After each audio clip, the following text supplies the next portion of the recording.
like me better when I wasn't yours. I'm going back, I'm going back, I'm going back, I'm going back, I'm going back to who I was before.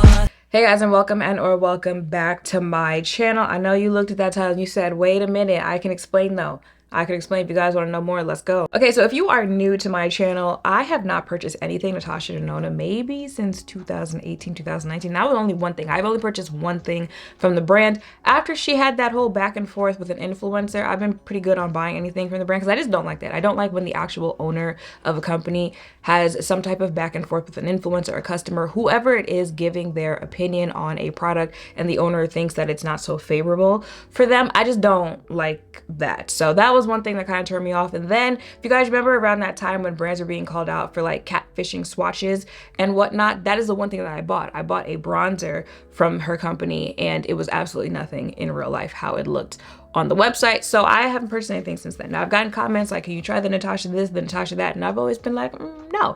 I don't know if it's because I've been trying foundations or talking about foundations more recently, but I'm getting a lot of comments about her newest foundation. And I've also seen a lot on the new foundation. I've seen people saying that it's better than NARS, light reflecting, it's better than this, it's better than that. It's the best foundation to get right now. So they got me. They got me. Y'all, this is the last purchase that I made from the Sephora sale. Mind you, I made it on the last day of the sale and I just got the package. Okay, so I bought that. I also bought this, well, I've tried this before, but this is the Pat McGrath concealer, but I just got it in a different shade. So I'm gonna use that again as well today. But I'll be trying the Natasha Denona Hy-Glam foundation, so you don't have to. But maybe you do. We'll find out by the end of this video. So this is the Natasha Denona Hy-Glam foundation. This retails for $52 for 1 fluid ounce. This comes in 52 shades. I picked up in the shade NR15.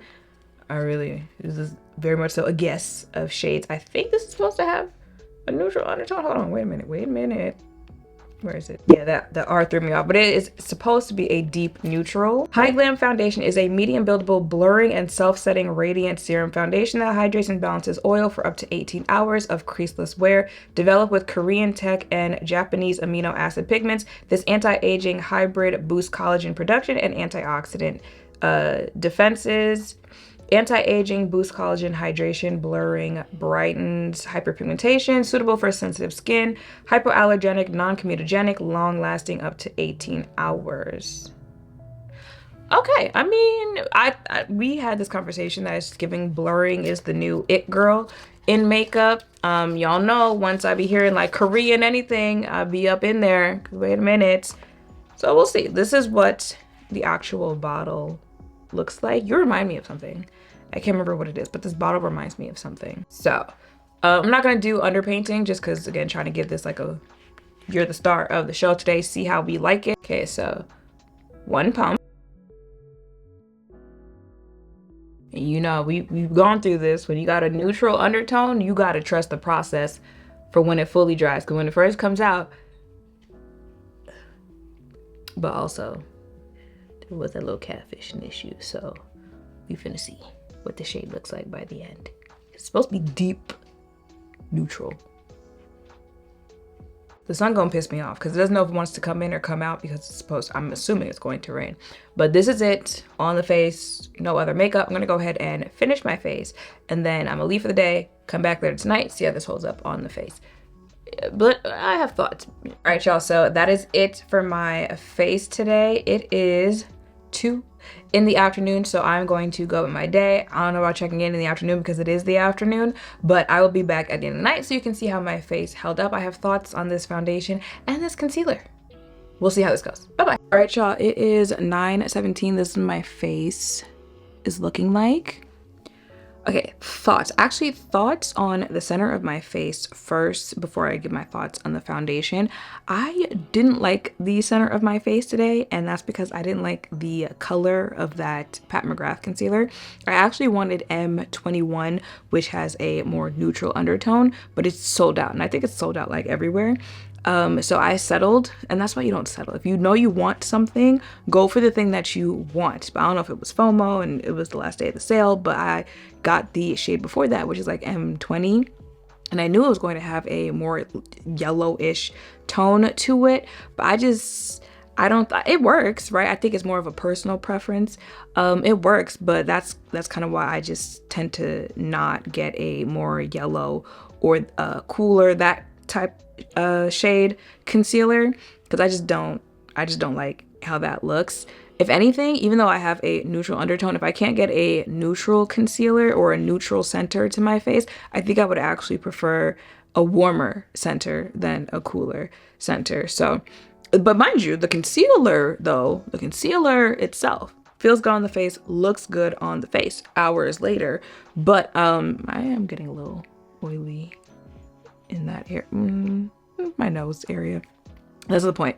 So it's not the formula of the concealer. Pat McGrath makes good concealers. It's the shade. I will probably try to exchange this, see if they have the shade in store now. But if you're like, it looks like you're not feeling it, it's not that I'm not feeling. It's the concealer shade that I'm not feeling. Now for the foundation. Now listen. TT is not a hater. I am able to give credit where credit is due. I can see why people have been hyping up this foundation. As far as people comparing it to NARS foundations, I do think it's comparable as far as coverage, how it looks on the face. The light reflecting is the one that I've seen it most compared to. I don't know about that. If I had to pick one of the NARS foundations I would compare this to, for some reason it's reminding me, it's like if NARS Soft Matte and NARS Natural Radiant had a baby.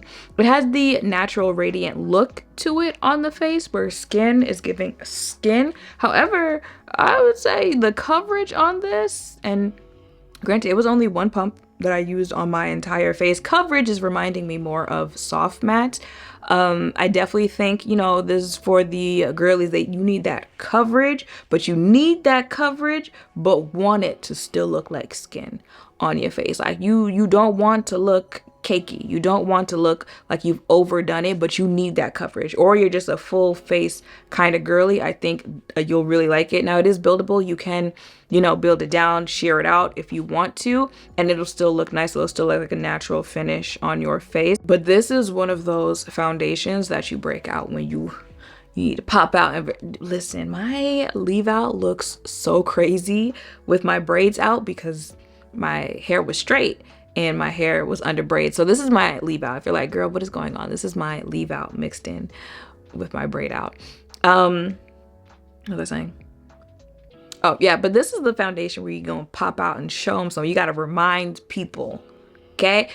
You know when you get your hair done and you gotta do your makeup so you can determine if you like your hair, this is the foundation that she would break out for this, because hair done, face done, which mind you, I'm getting my hair done.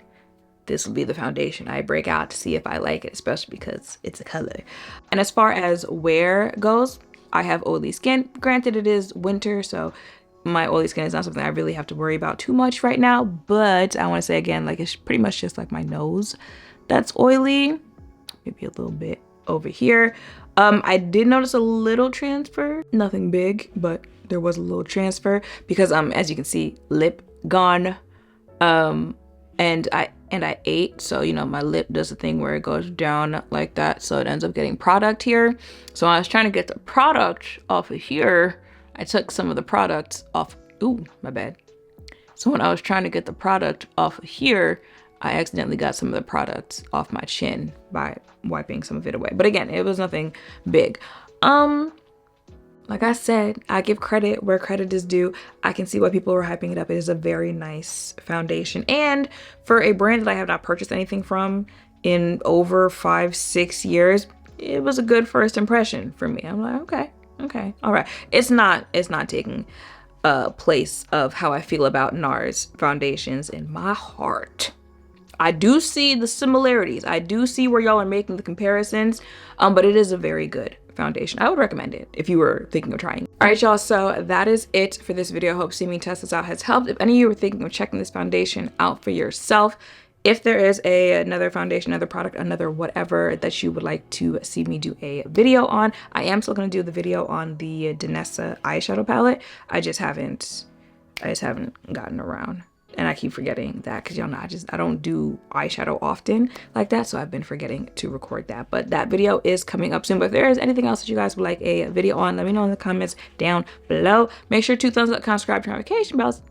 down below. Thank you all for watching. I'll see you in the next one. Bye. Yeah, yeah.